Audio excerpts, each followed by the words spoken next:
Om Swastiastu. Baik, sebelumnya perkenalkan nama kakak Nika Dedia Pratiwi, presesi 24, NIM 2311031116. Kelas A3 Denpasar. Baik, perkenalkan nama saya Nika Deandeni. Baik, sebelum melakukan ke materi, kita langkah baiknya kita berdoa terlebih dulu. Nah, berdoa menurut kepercayaan masing-masing. Berdoa mulai.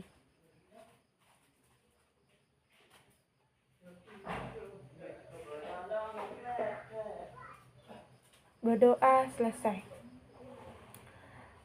Nah, baik, hari ini kita akan mempelajari materi tentang bentang alam. Nah, sebelumnya Kak Ati tahu nggak apa itu bentang alam? Pernahkah Kadek melajari bentang alam? Pernah sih. Apa aja yang diingat Kadek?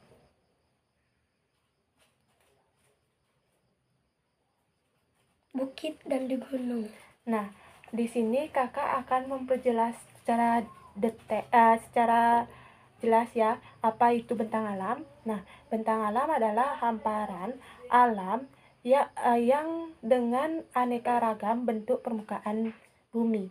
Nah, adapun jenis-jenis bentang alam yaitu sungai, danau, laut, dan lembah, selat. Nah, bentang alam memiliki wilayah yaitu daratan dan perairan. Nah, daratan juga dibagi menjadi dua Kak Ati, yaitu daratan tinggi, daratan rendah.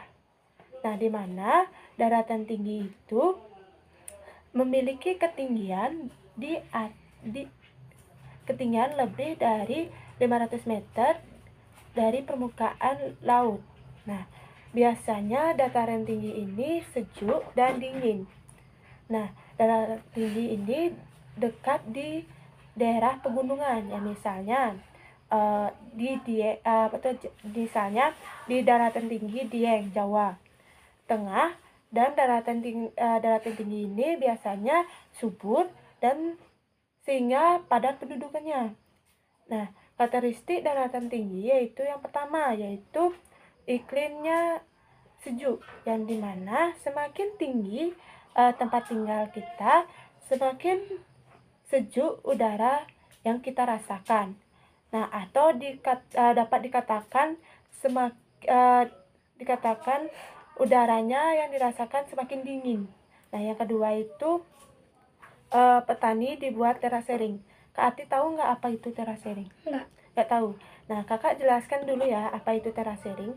Terasering itu tanah yang menyerupai tangga yang dapat mencegah erosi sehingga petani dapat menjaga lahan dan tidak mudah rusak. Nah, yang ketiga itu udaranya kering. Nah, meskipun daratan tinggi itu iklimnya sejuk, karena ketinggiannya, maka daratan tinggi itu memiliki udara yang kering. Nah, selanjutnya kita akan ke dataran rendah. Nah, dataran rendah itu memiliki ketinggian dari 0 sampai 200 meter di permukaan laut. Nah, biasanya daratan rendah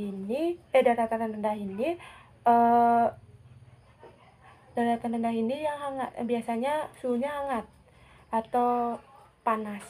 Nah, memiliki karakteristik yang pertama itu memiliki tanah yang subur. Yang kedua, dekat dengan pantai dan sungai. Nah, yang ketiga itu suhu 23 sampai 28 Celcius yang curah hujan yang tinggi. Nah, selanjutnya kakak punya gambar di mana dari gunung ke dataran rendah, karena gunung itu termasuk dataran yang tinggi. Nah, maka di sini Kadek menjelaskan tentang gambar tersebut. Nah, ayo Kadek jelaskan ini apa nomor 1? Nomor 1, gunung. Nah, yang nomor 2, Lembah. yang nomor 3, Dataran tinggi. nah yang keempat, Sungai. nah yang kelima, Perbukitan. nah yang keenam, Danau. nah yang ketujuh. Dataran rendah. Nah, baik. Di sini Kak sudah paham kan? Yang mana dataran, yang mana gunung, yang mana dataran rendah, yang mana dataran tinggi dan lembah. Sudah paham kan Kak? Sudah? Sudah. Nah, baik, selanjutnya ke perairan. Nah, Kak tahu nggak apa itu perairan? Enggak. Nggak tahu. Nah, baik, Kakak jelaskan perairan adalah kondisi suatu daerah yang digenangi air, baik air tawar maupun air asin. Nah, contohnya misalnya Kadek, danau, sungai, dan rawa. Nah, selanjutnya kita akan menjelaskan materi adaptasi di daerah dan bentangan alam yang berbeda. Nah, sebelum itu kita tahu dulu apa itu adaptasi. Siapa tahu? Kadek tahu Kak? Enggak. Enggak. Baik, adaptasi adalah penyesuaian diri setiap makhluk hidup terhadap suatu keadaan. Nah, setiap makhluk hidup yang berada di permukaan bumi akan selalu beradaptasi dengan lingkungan. Sebagai salah satu strategi bagi setiap makhluk hidup untuk tetap bertahan hidup. Nah, macam-macam kondisi lingkungan. Nah, seperti contoh Kadek yang Gunung Jayawijaya. Nah, di Papua, di sana suhunya sangat dingin serta banyak air dan es. Nah, yang kedua, Kadek pernah ke gurun tidak? Tidak pernah. Nah, di gurun suhunya panas, gersang, dan sulit untuk mendapatkan air. Nah, cara manusia beradaptasi yang pertama, manusia memiliki akal dan pikiran. Nah, sebagai alat untuk beradaptasi dan pikiran manusia yang digunakan untuk mencari cara sehingga manusia dapat melakukan perubahan pada lingkungan. Nah, agar sesuai dengan kebutuhannya. Nah, contohnya misalnya di daerah pegunungan, gimana? Kenapa orang tersebut memakai pakaian tebal di daerah pegunungan? Karena dingin di sana. Nah, karena dingin, ya. Karena suasana di sana dingin dan sejuk, maka orang itu menggunakan jaket tebal karena untuk menghangati tubuhnya. Nah, kalau di pesisir, kebanyakan pekerjaan di nelayan sebagai pelayan karena di daerah itu kebanyakan dibentangi dengan laut. Nah, sebagai contoh yang ketiga itu penduduk di kawasan rawan yang banjir. Nah, harus dibuat dengan dibuat lebih dari tinggi atau dari daratan atau dibuat bertingkat. Nah, yang ketiga itu rumah yang rawan gempa. Nah, diupayakan untuk struktur rumahnya agar tahan gempa dan tidak mudah retak. Nah, selanjutnya kita akan menjelaskan materi selanjutnya, yaitu pengaruh bentang alam dengan keberadaan budaya.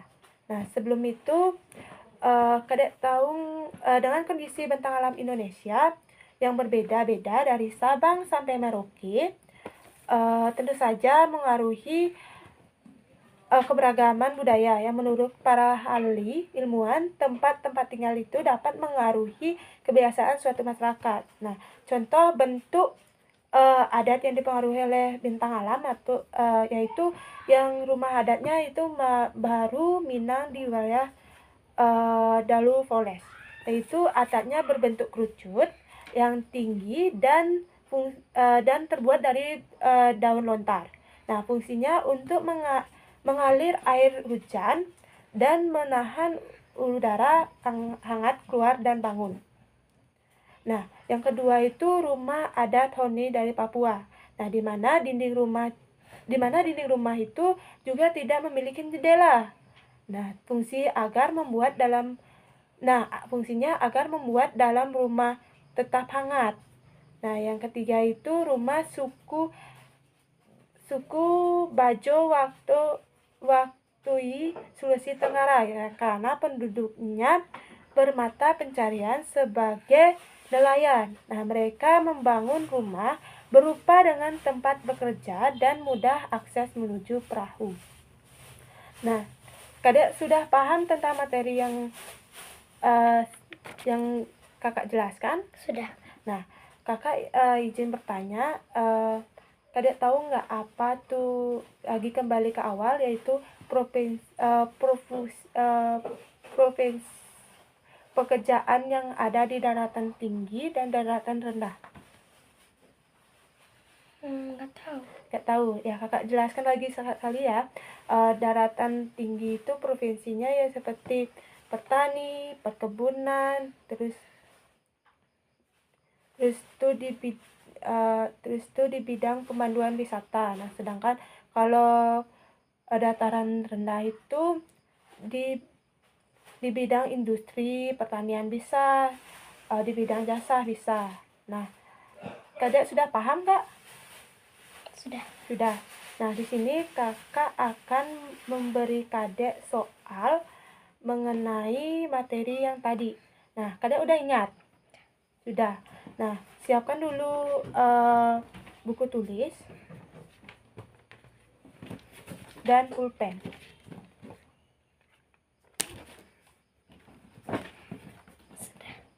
Nah, contoh soal yang pertama yaitu tulis 1.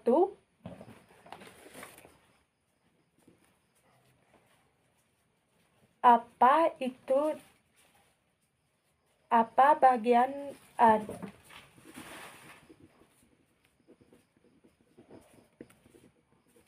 dari dataran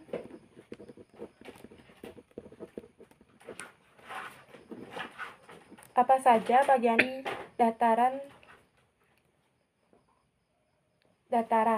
Nah, yang kedua, sebutkan jenis-jenis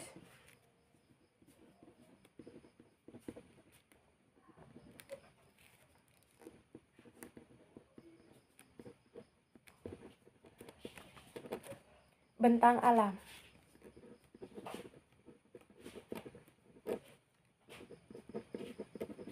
Nah, yang ketiga,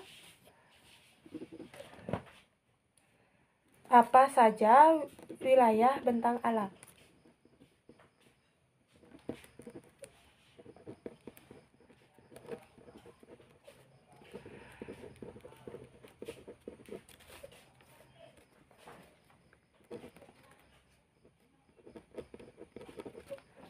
Nah, kakak kasih waktu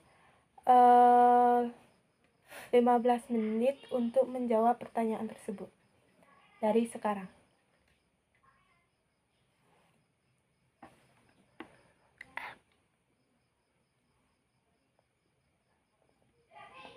Dataran tinggi dan dataran rendah.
Sudah, Kadek? Sudah dijawab soalnya? Sudah. Nah, tolong dibacakan jawabannya. Yang nomor 1, apa bagian dari daratan? Dibagi menjadi berapa daratannya? Apa jawabnya, Kadek? Dataran tinggi dan dataran rendah. Betul. Sini dulu. Yang kedua, sebutkan jenis-jenis bentang alam. Perbukitan. Perbukitan lagi, Ku.